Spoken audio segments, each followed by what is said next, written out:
जब नहीं थी, परमात्मा की स्तुति, प्रार्थना, उपासना करने के लिए संबोधन कितने उपयोगी होते हैं, कितने गहन अर्थों को देने वाले होते हैं। तो उस श्रृंखला में जिसमें कई सारे नामों को हमने समझा, विस्तार से देखा, कैसे उनकी गहनता में जाया जाए। तो आज आज परमात्मा के लिए एक नया संबोधन है, एक नया नाम है और बहुत महत्वपूर्ण है। तो पिछले एक बार नामों का हम रिवीजन कर देते हैं ताकि आपको स्मृति आ जाए।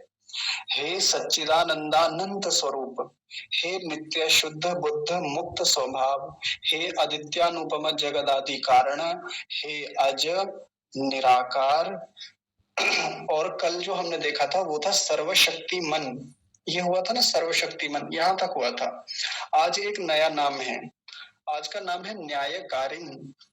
न्यायकारिन हिंदी में समझे तो न्यायकारी परमात्मा, बस इतना, न्यायकारी। अब सीधी सी बात है कि परमात्मा न्यायकारी है, हम उसको न्यायकारी कैसे समझें? तो न्यायकारी शब्द को समझने के लिए सबसे पहले न्याय शब्द को समझा जाए। न्याय यदि न्याय शब्द को समझ गए तो फिर न्यायकारी जी, न्याय शब्द को समझ गए तो फिर वो जो न्यायकारी है, जो न्याय करने वाला है, तो फिर उसकी भी स्पष्टता हो जाएगी। परमात्मा को भी परख के देखेंगे, तोल के देखेंगे कि क्या न्यायकारी है भी या नहीं है। क्योंकि यदि जिस की हम उपासना करने जा रहे हैं, जो हमारा आराध्य देव है, जिसको हम सबसे ऊंचा मानते हैं, या जो हमारे लिए वरेण्यम है, जो सारे संसार का सृष्टि करता है, अगर वो ही अन्यायकारी हो गया तो फिर बताइए क्या ही लाभ रह जाएगा उसको देखने का, उसकी उपासना करने का, उसके साक्षात्कार करने का। तो न्याय शब्द का सीधा सा एक मतलब होता है पक्षपात रहित आचरण करना। महर्षि दयानंद सरस्वती इतना अर्थ करते हैं, वैसे तो बहुत खोला है कई स्थानों पे। लेकिन एक न्याय को समझने के लिए एक छोटी सी कसौटी है, वो है पक्षपात रहित आचरण करना। जहां पक्षपात ना हो, जो भी कोई व्यक्ति न्याय करने की प्रक्रिया में है, वो पक्षपात नहीं करता किसी के साथ भी। जिसका जैसा बनता है, जिसकी जितनी योग्यता है, जिसका जैसा कर्म था, उसको वैसा वैसा फल दे देता है। ये होता है पक्षपात रहित आचरण। और यदि किसी ने किसी के साथ पक्षपात कर दिया तो फिर ये सीधी बात है कि अन्याय हो जाएगा। अब किसी को लग सकता है कि ये अन्याय कैसे हो गया जब पक्षपात कर लिया तो। जैसे एक उदाहरण से समझते हैं। एक राजा है, उसके पुत्र ने किसी, जैसे उसका एक पुत्र कहीं जा रहा था, मार्ग में एक बहुत गरीब व्यक्ति था, उसने उसको पकड़ा और उसको पीट दिया, और बहुत पीटा, बहुत मारा उसको किसी दोष के कारण। छोटा मोटा दोष रहा होगा लेकिन इतना मारा कि वो गरीब व्यक्ति बेचारा मर गया। अब जब वो मर गया तो उसके परिवार के लोग राजा के पास आए और राजा से कहने लगे कि आपके बेटे ने हमारे परिवार के सदस्य की हत्या कर दी, आप हमें न्याय दीजिए। अब राजा के सामने देखिए दो समस्याएं हैं, द्वंद्व हैं। क्या समस्या है? एक समस्या तो ये है कि अगर वो ठीक ठीक न्याय करता है, जबकि उसे पता है कि हत्या इसी ने की है, मेरे बेटे ने ही, अगर मैं ठीक ठीक न्याय करता हूँ तो मेरा बेटा मेरे पास से चला जाएगा। इसको या तो कारागार में बंद करना पड़ेगा या इसको फांसी देनी पड़ेगी। कुल मिला के मृत्यु दंड जैसा मामला बनता है इसका तो, न्याय के हिसाब से। और अगर मैं पक्षपात करता हूँ, अगर मैं बेटे का पक्ष लेता हूँ, तो फिर क्या होगा? तो न्याय करना पड़ेगा मुझे। न्याय करने में बेटे को तो खोना ही पड़ेगा ना। तो जैसे ही पक्षपात आया, जैसे ही अपनी बात आई, अपने स्वार्थ की बात आई, तो व्यक्ति अन्यायकारी हो ही जाता है, न्याय हो ही नहीं पाएगा। अगर वो ये सोच ले कि भाई पक्षपात करना कौन सा बुरा है, भाई बेटा मेरा है, मेरा भी तो कर्तव्य है अपने बच्चे के प्रति कि मैं इसकी रक्षा करूं, तो अब वो सोचे कि मैं अपने बेटे की रक्षा ही तो कर रहा हूँ, मैं कौन सा बुरा काम कर रहा हूँ। तो वो जो व्यक्ति है जो मरा है, या वो उसके परिवार के जो व्यक्ति हैं, उनके साथ न्याय हुआ या अन्याय हुआ? उनके साथ तो अन्याय हो जाएगा ना। अगर ठीक ठीक सबके साथ न्याय वाला व्यवहार राजा को करना है तो उसको पक्षपात रहित होना पड़ेगा, या इसको एकदम साधारण भाषा में कहें, पक्षपात रहित को स्वार्थ रहित होना पड़ेगा व्यक्ति को। कोई भी व्यक्ति कहीं भी न्याय करता हो, अब ये न्याय करने का मतलब केवल न्यायालय से संबंधित बात नहीं होती कि न्यायालयों की बात हो रही है, किसी कोर्ट की बात चल रही है।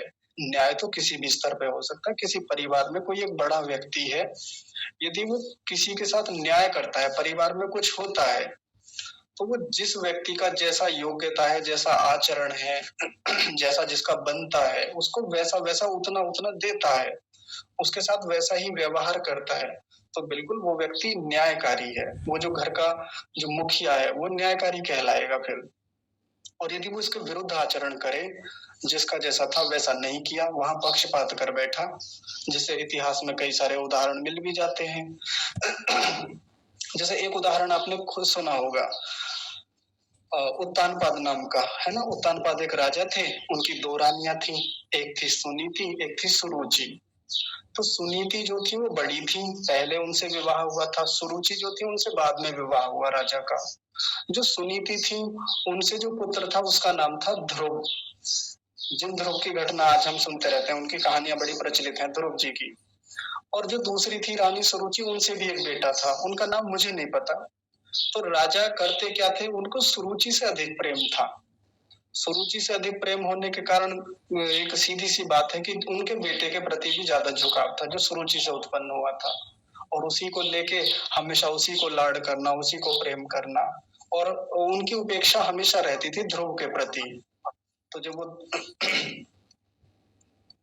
तो वो कहानी आपने ख़ैर सुनी होगी, वो कहानी तो पूरी सुनाने की आवश्यकता नहीं है, लेकिन इतना ही समझिए कि जिसके प्रति झुकाव था, जिसके प्रति लगाव था, पक्षपात था, स्वार्थ था, उसकी ओर व्यक्ति झुकाव बनाता है ना, तो फिर अन्याय हो जाता है दूसरे व्यक्ति के प्रति। उसने दूसरे के प्रति कितना अन्याय किया, वो हमेशा सुनीति जो रानी थी, वो उपेक्षित रही उनकी ओर से, या ध्रुव जो थे वो उपेक्षित रहे, और उसी उपेक्षा का परिणाम फिर ये हुआ कि ध्रुव फिर घर से निकल गए। घर से निकलने के बाद उन्होंने साधना की, तपस्या की, और फिर ऊंची स्थितियां प्राप्त की, साधना की। खैर, यहाँ से एक बात हमें समझ में आती है कि न्याय करने के लिए पहली और आवश्यक शर्त है, वो है पक्षपात रहित होना, स्वार्थी न होना। अब देखिए, एक और शर्त यदि हम लेके चलें, यदि किसी व्यक्ति को न्यायकारी होना है, परमात्मा को भी देखेंगे अभी तो केवल मैं सामान्य स्तर पे बात कर रहा हूँ। कोई भी व्यक्ति है जिसको न्याय करना है, चाहे वो घर का मुखिया है, चाहे वो किसी गांव का प्रधान है, चाहे वो किसी शहर में मेयर है, चाहे वो कहीं जिले का कलेक्टर है, चाहे वो इसके अलावा किसी राज्य का मुख्यमंत्री है, चाहे वो देश का प्रधानमंत्री है, कोई भी है, चाहे वो किसी भी कोर्ट का, चाहे वो हाई कोर्ट का न्यायाधीश है, चाहे वो सुप्रीम कोर्ट का मुख्य न्यायाधीश है, कोई भी हो, फिर वो उसको न्याय करने के लिए एक सबसे आवश्यक चीज चाहिए, वो है बुद्धि होनी चाहिए, कम से कम उसके पास ज्ञान हो। जिस संबंधी उसको न्याय करना है, उस संबंधी ज्ञान होना चाहिए। आप किसी भी वकील को देखिए, किसी भी जज को देखिए, उसी व्यक्ति को प्राथमिकता दी जाती है, उसी व्यक्ति पर लोग विश्वास करते हैं कि भाई ये न्याय तभी करेगा, हाँ ये व्यक्ति बहुत जानकार है, न्याय का जानकार है, कानून का जानकार है, व्यवस्थाओं का जानकार है। अब किसी मूर्ख व्यक्ति को यदि उस स्थान पे बिठा दिया जाए न्यायालय में, जहाँ वो न्यायाधीश बैठता है, उसके स्थान पे किसी मूर्ख व्यक्ति को बैठा दिया जाए, तो सोचिए लोगों की उम्मीदें रह जाएंगी, लोगों का विश्वास बनेगा कि न्याय होगा हमारे साथ? बिल्कुल नहीं होगा। एक ऐसे व्यक्ति को बिठा दिया जो उसका दिमाग कब सटक जाता है, कब पता नहीं चलता, कब वो क्या कर बैठे कुछ समझ में नहीं आता, बुद्धि पे नियंत्रण नहीं है, पागल जैसी स्थितियों वाला है, कभी कुछ कर बैठता है, कभी कुछ कर बैठता है। ऐसे में मान लीजिए मेरे ऊपर कोई गलत आरोप लग गया, मेरा केस, मेरा मुकदमा उसी न्यायालय में चला गया।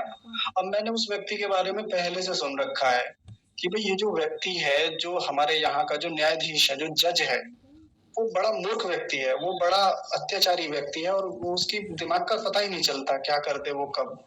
अब ऐसे में मैं डरूंगा। डर तो लगेगा ही ना मुझे कि ये पता नहीं कब क्या कर दे, और ये हो सकता है जो मेरा दोष है भी नहीं और मुझे दोषी सिद्ध कर दे और मुझे दंड दे दे, जिसका मैं अधिकारी हूं भी नहीं, जो मुझे मिलना भी नहीं चाहिए। एक डर तो ये भी रहेगा। लेकिन एक बात आप बड़े ध्यान से सुनेंगे, एक व्यक्ति वो भी है जो बहुत बहुत योग्य व्यक्ति है, मतलब जो बहुत उत्तम बुद्धि वाला एक न्यायाधीश है, बहुत अच्छी योग्यता वाला है, वो बैठा हुआ है उसी पद पे ही। अब ऐसे में किसी अपराधी को पता चला कि भाई मेरा केस उसके न्यायालय में जाने वाला है, अब वो डरेगा उससे। तो ये भी तो एक बात है ना। एक तरफ तो यदि वो जो न्यायाधीश है वो बहुत मूर्ख हो, बहुत दुष्ट प्रकृति का हो, तो भी समस्या है, तो भी डर है। अब डर किसको है? अब सज्जनों को डर है, अच्छे योग्य लोगों को डर है। और यदि वही न्यायाधीश बहुत ज्यादा योग्य है, बहुत बुद्धिमान है, तो अब डर किसको लगेगा? अपराधियों को डर लगेगा।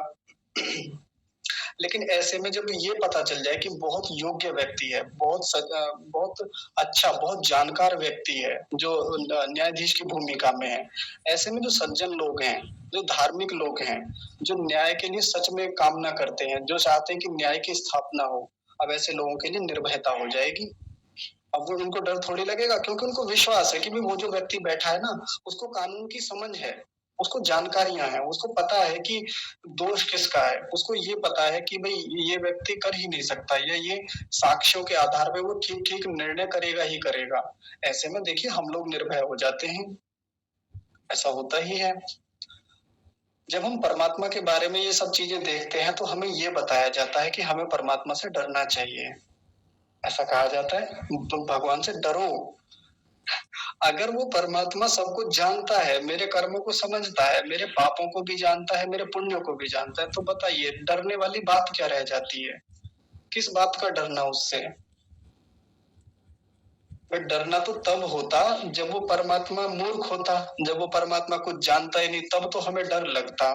तब तो हमें ये लगता कि हाँ, वो पता नहीं क्या कर बैठे, कर्म तो मैंने अच्छे किए थे, अब हो सके मुझे किसी और योनि में भेज दे, मुझे किसी और शरीर में पहुंचा दे, त्रियक योनियों में भेज दे, ऐसा हो सकता है। डर तो तब होता यदि मैं एक आस्तिक व्यक्ति हूँ, यदि मैं एक धार्मिक हूँ, मैं एक आध्यात्मिक व्यक्ति हूँ, परमात्मा पर विश्वास करने वाला व्यक्ति हूँ और मुझे ये पता है कि परमात्मा एकदम सर्वज्ञ है, सब कुछ जानता है, उत्तम योग्यता वाला है, मेरे प्रत्येक कर्म को वो ठीक ठीक जानता है, तो फिर बताइए भय कहाँ रह गया, डर कहाँ रह गया? तो फिर क्यों डराया जाता है हमें? है ना? तो जिस यदि हमें पता है कि न्यायाधीश बहुत उत्तम योग्यता वाला है, तो डर वहां उन लोगों को होता है जो गलत काम करते हैं, जो पापाचरण में युक्त हैं, जो गलत काम करते हैं। इसलिए यदि हम श्रेष्ठ कार्य करते हैं तो हमारा विश्वास रहता है, और न्यायाधीश भी उत्तम योग्यता वाला है, बुद्धिमान है, तो फिर हमारे लिए निर्भयता रहती है कि भाई वो न्याय ही करेगा। तो एक दूसरी कसौटी हो गई न्याय करने के लिए। पहली कसौटी थी कि वो पक्षपात रहित होना चाहिए, निस्वार्थी व्यक्ति होना चाहिए जो न्याय करेगा। एक दूसरी कसौटी जो हम देख रहे हैं वो कौन सी है? कि उस व्यक्ति को बुद्धिमान तो कम से कम होना चाहिए, जानकार होना चाहिए विषयों का, चीजों का, तब वो ठीक ठीक न्याय करेगा। एक तीसरी कसौटी और देखिए इसी को समझने के लिए, न्याय को। हमने देखा कि एक न्यायालय में एक ऐसा व्यक्ति है जो बहुत दुर्बल है, बहुत कमजोर है। न्याय करने की प्रक्रिया में अब उसको खुद डर लगा हुआ है कि अगर मैं यहाँ से, मैंने इसको, ये सामने वाला जो अपराधी है, यदि मैंने इसको अपराधी घोषित करके और मैंने इसको मृत्युदंड दे दिया, मैंने इसको कुछ 30-40 साल या ताउम्र कैद की सजा सुना दी, तो फिर हो सकता है इसके गुर्गे आके या इसके संबंधित लोग आके या इसके अपने आदमी आके मुझे कोर्ट से बाहर ही ना निकलने दें, मुझे घर ना पहुंचने दें, मेरे पत्नी बच्चों आदि को हो सकता है किडनैप कर लें। वो डरता है इन सब चीजों से, मतलब वो बहुत दुर्बल प्रकृति का है, बहुत कमजोर है, मानसिक रूप से कमजोर हो सकता है, शारीरिक रूप से कमजोर हो सकता है, या उसके पास जो एक सुरक्षा चक्र होना चाहिए या उसके पास जो सिक्योरिटी होनी चाहिए वो नहीं है। कुल मिला के वो किसी भी मामले में कमजोर है, यदि उसकी कोई कमजोरी है, वो उसकी अपनी चारित्रिक कमजोरी भी हो सकती है, वो चरित्र से कमजोर हो सकता है, तो डर तो होगा उसको। फिर वो क्या करेगा? अन्याय करेगा।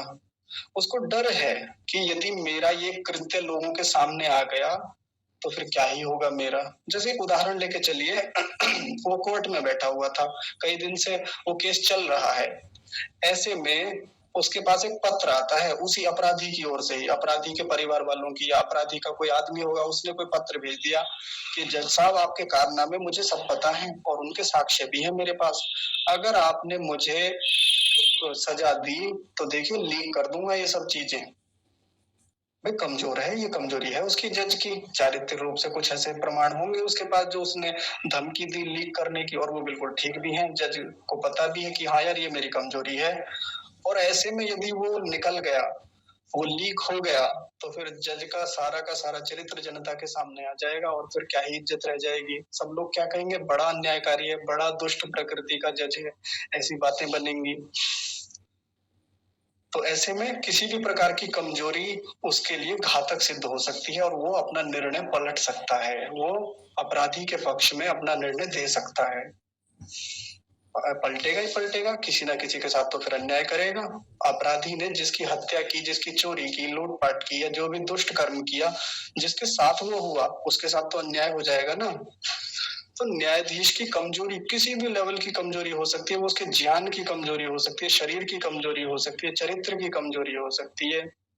किसी भी लेवल पे जाके देख लीजिए, यदि दुर्बलता है, बल में न्यूनता है, तो फिर वो अन्याय करने की संभावनाएं बढ़ जाती हैं।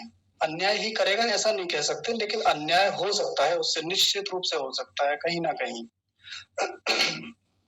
कई प्रकार की और भी कमजोरी होती है किसी जज की, जैसे वही ले लीजिए, इसी केस को दोबारा उठाइए।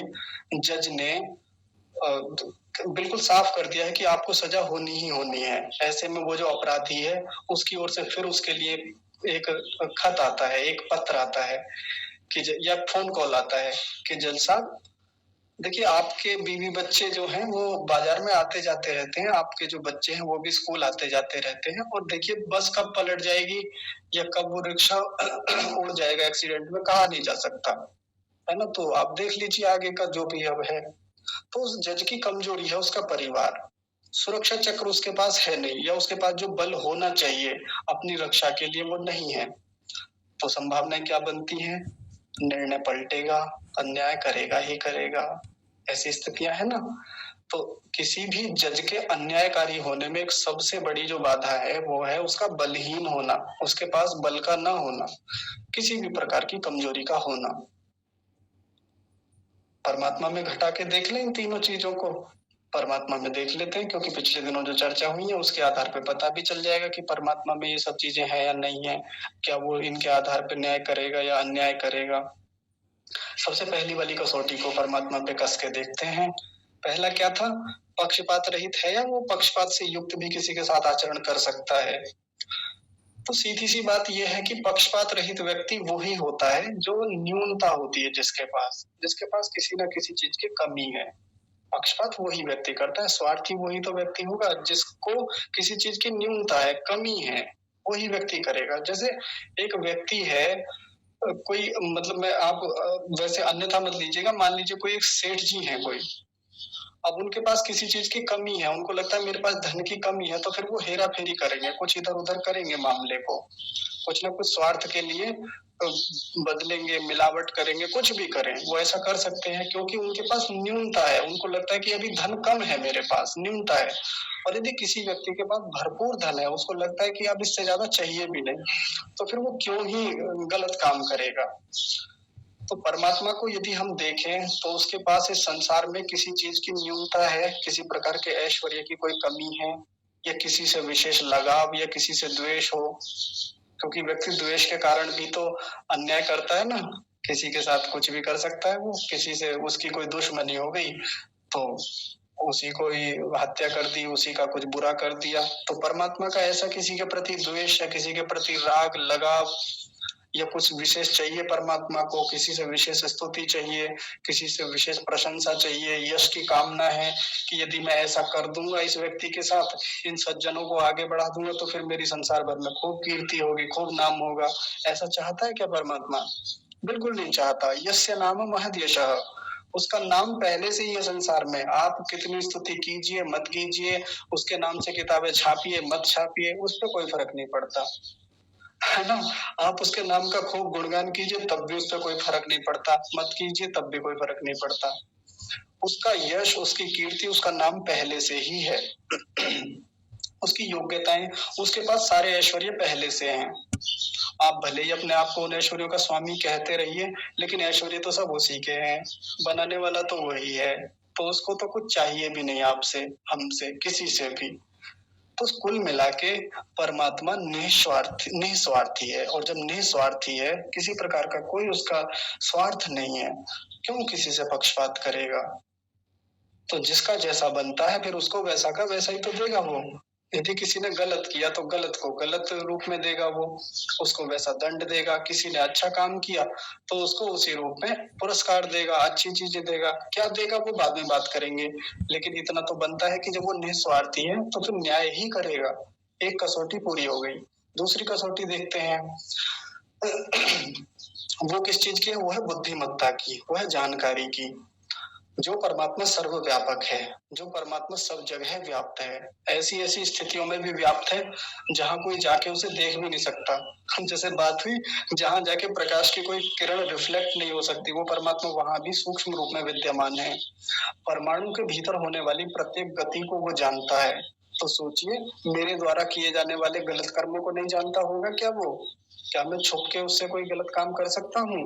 क्या मैं उससे छुप के, कि वो तो मंदिर में बैठा हुआ है भाई, हमारे उधर सोसाइटी का जो मंदिर है या गांव का जो कोने में मंदिर है वो तो वहां है, अब यहाँ थोड़ी देख रहा है। कीजिए खूब मिलावट की, बोलिए खूब झूठ, वो तो उधर है, वो तो घर के कोने में है, या वो तो वहां है जी कैलाश पर्वत पे, वहां से थोड़ी देखेगा।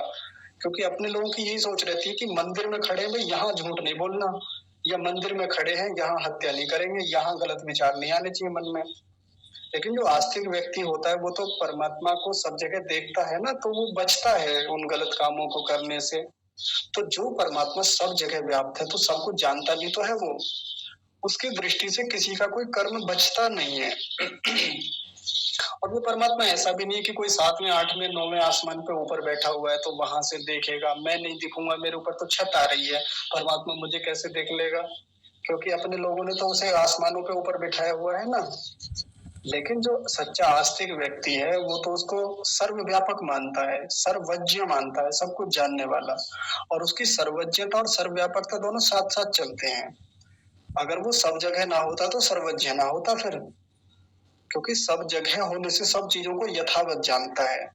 मेरे मन में क्या चल रहा है इस तक को जानता है। तो मन में भी यदि अच्छा विचार कर रहा हूं तो अच्छा कर्म चल रहा है मेरा।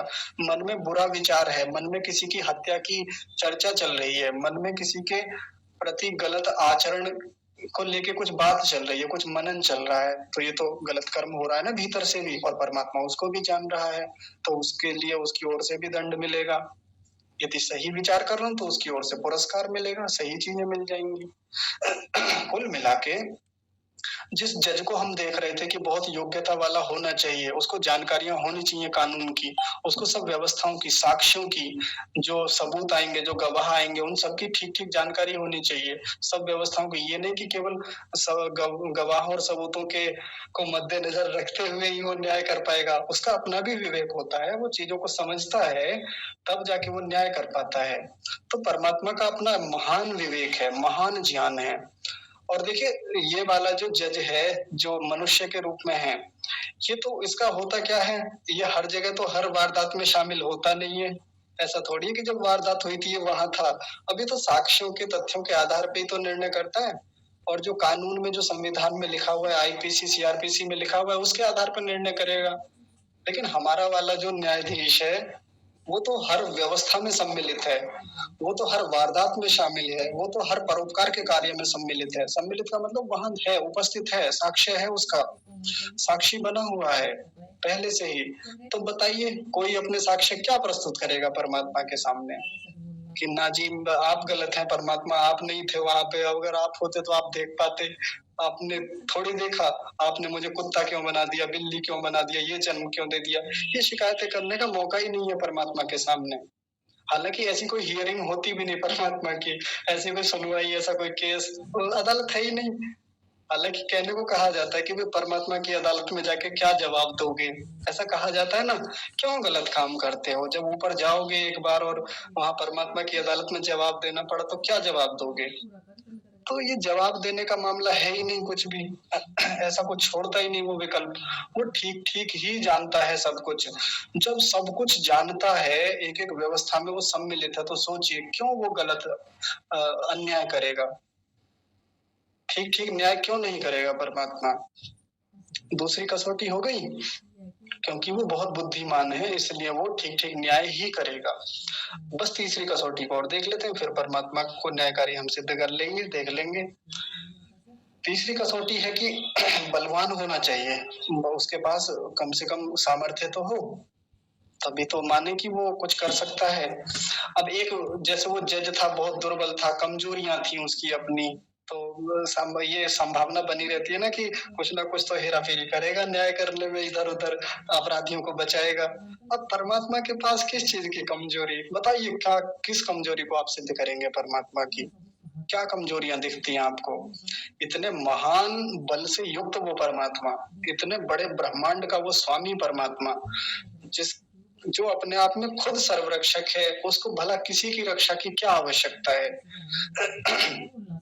जो इतने बड़े बड़े ब्रह्मांड को धारण करने का सामर्थ्य रखता है, बताइए उसके सामने किसी की क्या ताकत है?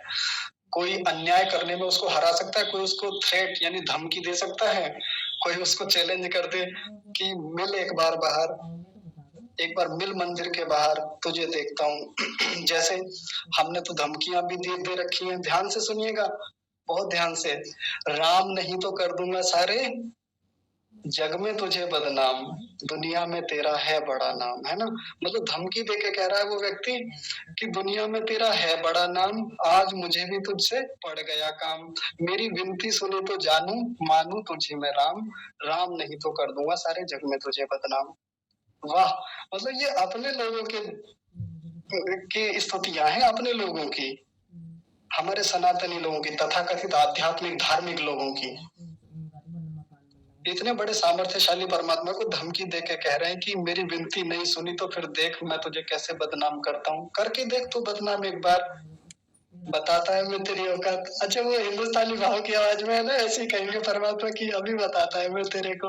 बिल्कुल ऐसा सिस्टम है उसका तो, रुक अभी बताता है मैं तेरे को। तो ऐसा रहेगा उसका तो।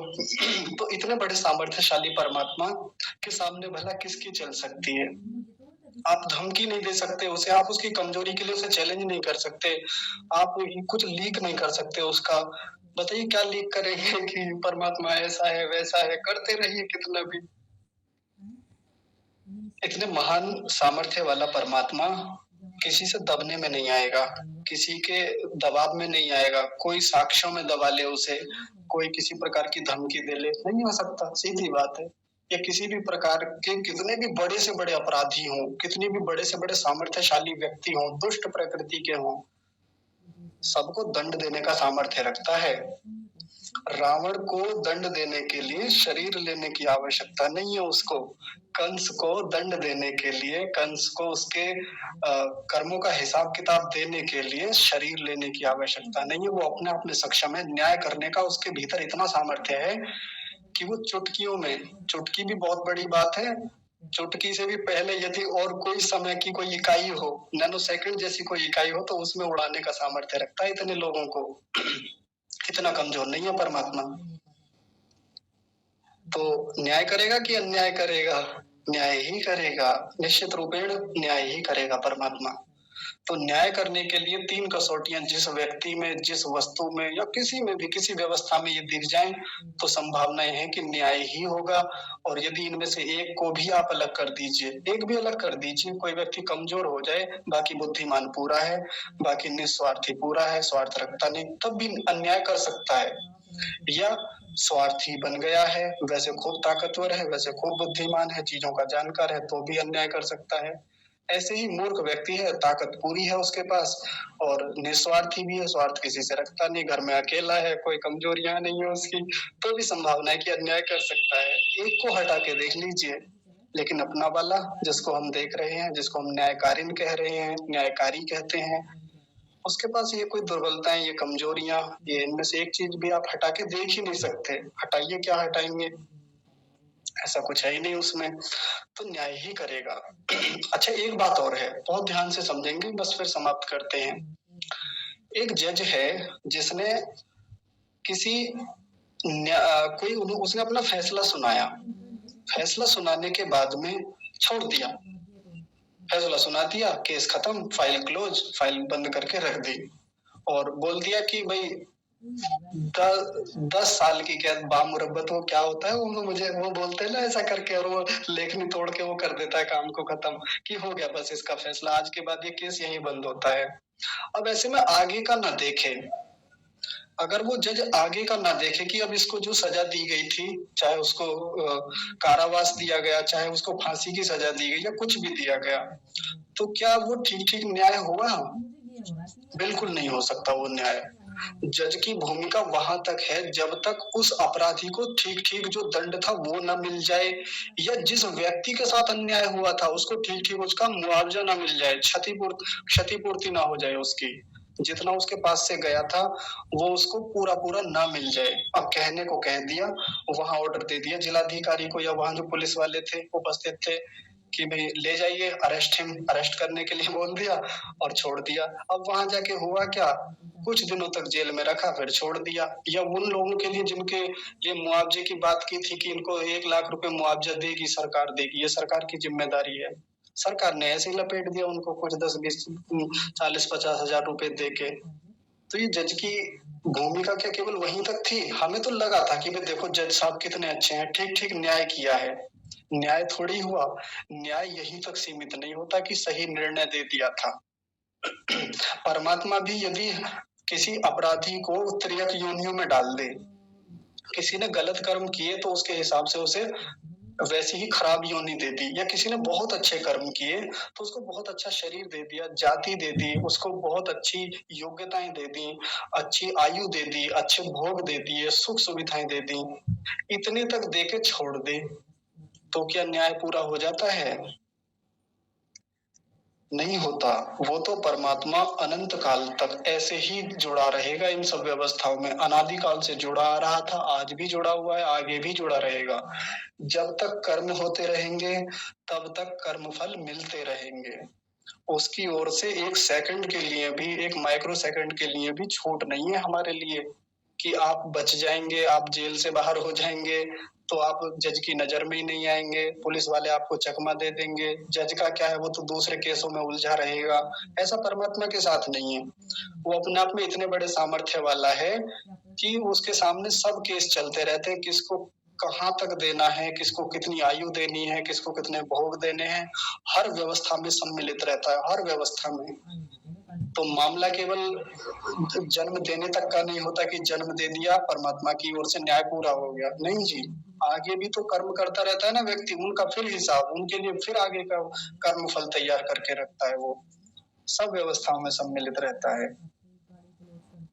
ठीक है जी, तो अपने इस न्यायकारी परमात्मा को हम, इसके जो महान स्वरूप है, इसका जो इतना उत्तम संबोधन है, इसको बहुत गहनता से समझेंगे। क्योंकि हमारे लोगों के जीवन में कर्मफल सिद्धांत को न समझ पाने के कारण से, या परमात्मा के न्यायकारी स्वरूप को न समझ पाने के कारण से बहुत समस्याएं रहती हैं। हमारे जीवन में बहुत सारे दुख तो इसलिए हैं क्योंकि हमें परमात्मा की न्याय व्यवस्था पर विश्वास नहीं है। हमको लग रहा है कि हमारे साथ बहुत बुरा हो रहा है। इस संसार के सबसे दुखी व्यक्ति हम ही हैं। तो ये भी तो सोच के चलिए कि परमात्मा उनके हमारे कर्मों का, जैसा हम ठीक कर रहे हैं, गलत कर रहे हैं, दूसरा हमारे साथ अन्याय कर रहा है, वो जो गलत कर्म कर रहा है उसका ठीक-ठीक फल देगा। पहले तो हम अपनी ओर से ताकत लगाएँ कि हम अपने स्तर से न्याय कर सकें, अपने साथ न्याय कर सकें, अपने घर के साथ, अपने परिवार वालों के साथ न्याय कर सकें, समाज के साथ न्याय कर सकें। ये ज़िम्मेदारी प्राथमिक हमारी बनती है क्योंकि हम कर्म करने में स्वतंत्र हैं। ऐसा नहीं है कि परमात्मा के हाथों की कठपुतली हैं हम, बिल्कुल नहीं है। हमारी कर्म करने की अपनी स्वतंत्रताएँ हैं। और जितनी ताकत हमने लगाई उसके हिसाब से नहीं हो पाया न्याय, पूरा सामर्थ्य लगा दिया, दूसरा अत्याचार किए जा रहा है, किए जा रहा है, किए जा रहा है। तो फिर परमात्मा नाम की भी तो एक वस्तु है जो संसार में सर्वोच्च न्यायाधीश नाम की व्यवस्था को संभाले हुए है, न्याय व्यवस्था को संभाले हुए है। तो फिर जब जिस दिन उसकी न्याय व्यवस्था को हम ठीक-ठीक समझ लेंगे कि वो अन्याय नहीं होने देगा, अंततः न्याय ही होगा हमारे साथ, तो फिर कुछ बचता ही नहीं है। फिर जीवन में उतनी समस्याएँ रह नहीं जाएँगी, उतनी शिकायतें रह नहीं जाएँगी। और जब हमें ये लगेगा कि भाई हमने अच्छे काम बहुत किए लेकिन हमें उसका क्रेडिट नहीं मिला। इतना किया इस समाज के लिए, इतना किया इस कक्षा वाले लोगों के लिए, क्रेडिट कोई देता ही नहीं है मुझे, या इतना किया बच्चों के लिए, इतना किया इस परिवार के लिए, किसी ने आज तक जो मुझे समझा हो, लगी रही, लगा रहा, खपता रहा, पूरी जवानी लगा दी, किसी ने आज तक जो है मेरा मूल्य ही नहीं समझा, ये नहीं किया जी, वो नहीं किया। इस समाज ने मेरी बिल्कुल योग्यता ही नहीं समझी। मैंने अपना पूरा जीवन लगा दिया इसके लिए, मैंने अपने विद्यालय के लिए पूरी ताकत लगा दी, लेकिन मेरा आज कोई मूल्य ही नहीं है, कोई मुझे पूछता तक नहीं है, पानी तक के लिए नहीं पूछता मुझसे। तो परमात्मा की न्याय व्यवस्था पर भी तो विश्वास रखिए। आपने अपनी ओर से पूरा सामर्थ्य लगाया, आपने पूरी अपनी ओर से पूरे पुण्य किए, पूरी ताकत लगाई कि मैं हमेशा अच्छे कर्म करूँ, अपने हित में और समाज के हित में करूँ। लेकिन उसका क्रेडिट नहीं मिल पाया आपको, उसके लिए आपको उसका मूल्य नहीं मिल पाया, बदले में जो आपको चाहिए था वो नहीं आया आपके पास। कोई बात नहीं, परमात्मा की न्याय व्यवस्था में अंततः न्याय होके आपको क्षतिपूर्ति निश्चित रूप से मिलेगी। ऐसा समझिए, जानिए, ये कर्मफल व्यवस्था का ही हिस्सा है। हमको कर्मफल व्यवस्था मोटी-मोटी समझा दी गई ऊपर-ऊपर से, और हम बस उसको समझ के संतुष्ट होते रहे, और समाज में हमारे साथ कभी होता रहा, या तो हम यही सोच के बैठे रहे कि बस ये तो लिखा हुआ है भाग्य में, अब क्या ही कर सकते हैं। भाग्य वाले सिद्धांत को भी तो हम गलत मान के बैठे कि पहले से लिखा रखा है। खैर वो एक अलग चर्चा है, लेकिन वहाँ भी हम ये सोच के बैठे हैं कि बस लिख रखा है, उसने अब जैसा होगा हम क्या ही कर सकते हैं। या इतनी शिकायतें, या ऐसा सोच के बैठे कि भई जो हमें चाहिए था वो मिला ही नहीं, जो क्रेडिट हमारे लिए बनता था वो तो मिला ही नहीं। तो कुछ चीज़ें ऐसी होती हैं कि जो ठीक एक समय आने पर ही मिलेंगी। अब ऐसा थोड़ी कि आज ही कर्म किया तो आज ही मिल जाएगा। आज किए हुए ऑफ़िस में आज किए हुए काम की सैलरी आज ही थोड़ी मिलती है। वहाँ तो आप नहीं कहते कि सर आज मैंने काम किया, 9 टू 5 मैंने वर्क किया, इसके लिए आज ही चाहिए, मुझे तो अभी चाहिए। आप क्यों देंगे 1 तारीख में? वहाँ तो नहीं कहते आप कभी। या आज ही हम परीक्षा दे के आए, तुरंत तो एकदम रिजल्ट नहीं मिल जाता, उसके लिए भी समय लगता है, उसके लिए भी व्यवस्थाएँ बनती हैं, एक अपना उसका मैनेजमेंट है, सबकी अपनी-अपनी व्यवस्थाएँ हैं। तो परमात्मा की न्याय व्यवस्था में जब कई लोग कहते हैं कि जब हमने अभी कर्म किया तो उसका तुरंत फल क्यों नहीं? है ना? तो फिर विश्वास रखना चाहिए, परमेश्वर की न्याय व्यवस्था में अलग-अलग प्रकार से न्याय होता है, और उसके न्याय करने के अलग-अलग शैलियाँ हैं, अलग-अलग तरीके हैं, अलग-अलग व्यवस्थाएँ हैं, उसको भी जानने समझने के लिए प्रयत्नशील हमें बने रहना चाहिए। तब हम देखेंगे कि जैसे-जैसे न्यायकारी गुण, इस न्यायकारी गुण को हम समझते जाएँगे, परमात्मा की न्यायकारी सही-सही न्यायकारी व्यवस्था को समझते जाएँगे, जीवन में बहुत सुख होता चला जाएगा, बहुत आनंद आएगा। फिर कर्म करने का मज़ा बढ़ता चला जाएगा। फिर जीवन में उतनी शिकायतें रह नहीं जाएँगी, अपने लोगों से, समाज के लोगों से। फिर हम कर्म में अधिक विश्वास करेंगे, फिर क्रेडिट हमें हर चीज़ का नहीं चाहिए होगा। फिर हमें ये नहीं लगेगा कि हमारे साथ ही बुरा हुआ जी, हमारे साथ ही लोगों ने इतने अत्याचार किए, मैं इस संसार का सबसे दुखी व्यक्ति, मेरे साथ ही सब कुछ हो गया जी। जितने संघर्ष मैंने करे, जितना मैंने झेला, इतना तो किसी ने झेला भी नहीं होगा। ऐसी बातें करते हैं ना हम लोग कई बार, तो ये सब चीज़ें फिर करने से बचेंगे हम। नहीं तो बताइए कौन दुखी नहीं है इस संसार में, किसको समस्याएँ नहीं है, किसके संघर्ष नहीं है, सबके जीवन में है। तो न्यायकारी स्वरूप को आप लोग विचार करेंगे, ऐसी कामना है। तो आज की कक्षा को फिर विराम देते हैं, क्योंकि बहुत समय हो गया है, बोलते-बोलते भी बहुत सारी बातें हो गई।